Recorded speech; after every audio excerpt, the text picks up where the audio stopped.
The forgotten apartment. It started with a key. Tucked away in a dusty box of old papers, Mr. Gregg found a lease agreement from a decade ago. It was for an apartment he had no memory of, in a part of town he rarely visited. His signature, however, was unmistakable. Curiosity, a gnawing, unsettling itch, led him to the address. The building was a relic, a skeletal structure of brick and peeling paint, hunched between two modern high-rises. It looked condemned, forgotten. Apartment 4B. The door was coated in a thick layer of grime, the number barely visible. With a trembling hand, Mr. Gregg slid the old brass key into the lock. It turned with a sickening, grinding sound, like bone on stone.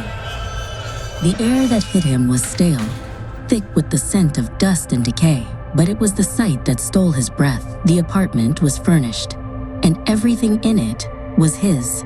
His old armchair, his favorite lamp, a half-finished book on the coffee table, all draped in a shroud of gray dust. On the wall hung a photograph. It was of him, smiling, with his arm around a woman he'd never seen before. They looked happy. In the background, the very apartment he was standing in looked new, lived in and bright. He found a diary on the bedside table, its leather cover cracked with age. The handwriting was his own. It spoke of a life he couldn't recall, of love for the woman in the photo, of a growing paranoia, a fear of something in the apartment's shadows. The last entry was chilling.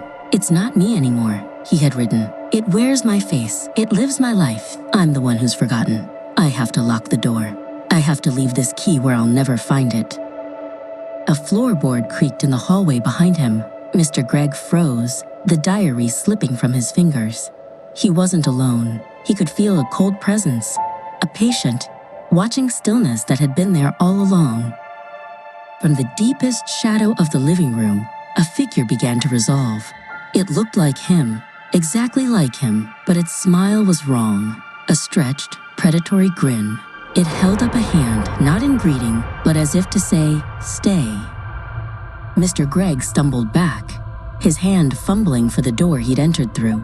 But the doorknob was gone. The door itself was smooth, seamless wood, as if it had never been there at all.